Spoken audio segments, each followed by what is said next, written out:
The federal government's released its final draft mandatory gas code of conduct. It includes a proposed extension of the cap on gas prices. Under the plan, the cap of $12 per gigajoule would stay in place until at least July 2025. As the industry weighs up its response to the code, I spoke a short time ago to the head of the Grattan Institute's energy program, Tony Wood, where I began by asking for his assessment of whether the government has got the balance right with this proposal. Look, this is a messy one, and so there's never going to be a perfect answer, and the extremes are never the place to be. So I think they've struck as good a balance as you're going to get, to be honest. They've done two things. One is they've extended what was going to be a 12-month price cap on gas from for another 2 years to 2025. And as a result of that, they've completely taken away what was the biggest concern the industry had about the previous proposal, which effectively was to impose, let's call it long-term price regulation on the industry. And I think the industry should be pleased that that's happened. I think it was a good idea. There are things they still not, I'm sure, won't be happy with, but I think broadly speaking, the government has got it about right. And they've also allowed themselves a number of ways to review that if things change into the next couple of years. And yet the industry is not happy. It's still complaining about uncertainty and making noises of an investment strike. Is that realistic?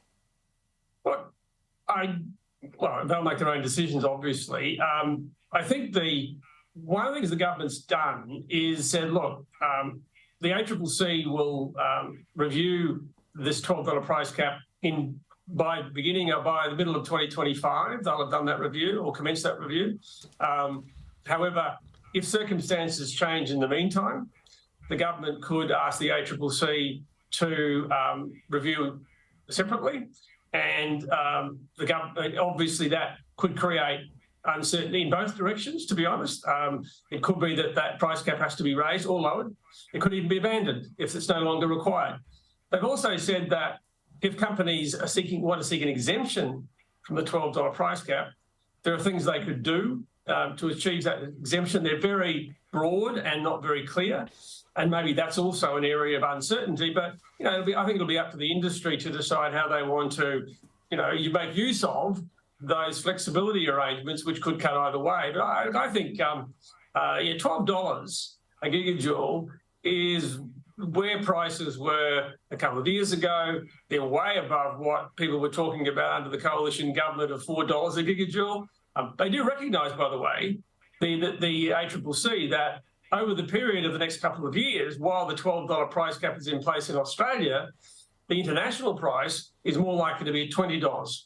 Now, you can see why the industry would like to get $20 for every gigajoule of gas they sell. And the government, I think, reasonably saying, no, this is what we think is the appropriate way to support Australian homes and businesses. $20 is far too high for that. The impact would be terrible. And so, a relatively small proportion of your gas, we think, needs to be made available to the domestic market, and it should be sold at that lower price. We've seen the regulators warning about potential shortages even as soon as this winter. What's your overall outlook, not just for this year, but for the next sort of 5 to 10 years as this transition continues? Are you feeling comfortable with where the supply side is at? I think the simple answer is not at all. This issue that's been resolved as of the government's announcement yesterday puts in place a price cap. That's all it does. It still has to work alongside the Australian domestic gas security mechanism, which is there to ensure that the domestic market is supplied with gas. Now, at the moment, the source of that gas to supply what's becoming a shortfall is because the reason for that is that the traditional source of gas in Victoria is gradually being exhausted. And the rate of exhaustion will just continue and faster. The way gas will be supplied in the short term to meet that will be from the LNG exporters in Queensland who have some gas available above their long-term contracts.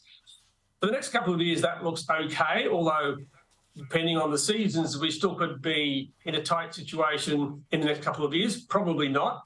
But if we had, really horrible winters or something like that in Victoria, something else happened with a coal-fired power station, there could be a problem. So that has to be thought about, and there's ways to fix that. The longer-term issue, probably from 2026, 27, and for the next 3 or 4 years after that, is what do we do to fill the gap? Because there is a gap opening up. The Australian Energy Market Operator has been talking about it for some time. There is no obvious solution coming out of any of this. The risk that the producers would rightly be concerned about is that the government would start to think about, well, do we need to direct some of that gas which is currently under those contracts? That would be a very significant step which would create a lot of adverse concern, particularly from countries like Japan, I'm sure. At the same time, we don't want to see domestic consumers running out of gas. So there is a problem emerging. Having got this immediate issue resolved, I think it's a reasonable outcome. The big issue now is to turn our minds to what are we going to do for something that's going to emerge over that, as you say, Kieran, over that 5 to 10 year period. Right now, the honest answer is I don't think we have a solution, and we must have one. And Tony, you wrote recently, and I'll read this to our viewers because I think it's still very relevant to where we're at right now. You said recently, instead of uniting in a common cause to identify and implement solutions, governments and industry have embarked on an unedifying blame game.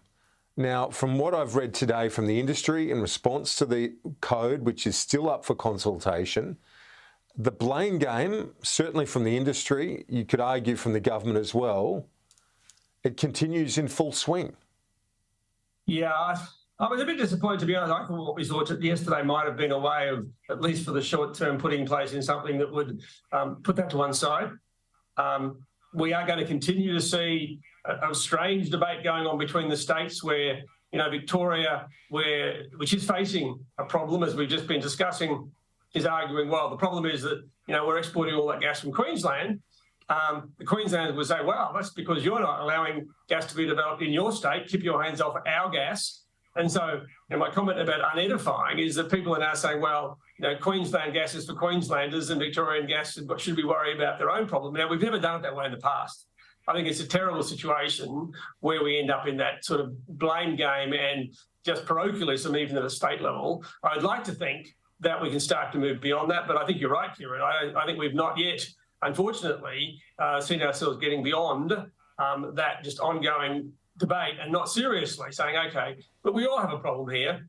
Everyone has to be part of the solution. We've got to find a better way of addressing this. I'm hopeful that what we saw yesterday might be the beginnings of that, but I remain a little bit concerned that we might just see a continuation of what we've had, and that wouldn't be a good thing. Is there a scenario where, say, the Narrabri project finally gets up and going? Does that in and of itself provide the catalyst for a supply and, excuse the pun, but take a bit of heat out of this crisis? Well, it could to some extent, Kieran, but one of the issues about getting gas into Victoria is the limitations on the infrastructure, the pipelines, to get the gas down into Victoria, because traditionally Victoria has been an exporter of gas north. That's the gas that Victoria has its own gas. It uses its own gas and exports a surplus. That surplus is rapidly disappearing. Now, Narrabri could help. The Port Kembla import terminal, which is being planned, could help. An import terminal at Geelong could help. The gas would still have to get to those import terminals from somewhere, maybe even Queensland. It was a bit strange if we were shipping gas from Queensland to Victoria, but that may be a better short-term solution than building pipelines, because behind all this, in the longer term, we're going to have to stop burning gas because it's a fossil fuel. And that creates the long-term impediment to investment in some infrastructure, which may become effectively a redundant asset in 5 or 10 or 15 years' time. So it is a very difficult problem to solve, but that's why I'm saying I think industry, state and federal governments really do need to be part of the solution, because it's not going to be solved from where we are today. No, and certainly not with just a blame game continuing, as you've quite rightly said. Tony Wood, Head of the Energy Program at the Grattan Institute. It's always great to hear some sense from you. Thanks so much. Thanks, Kieran.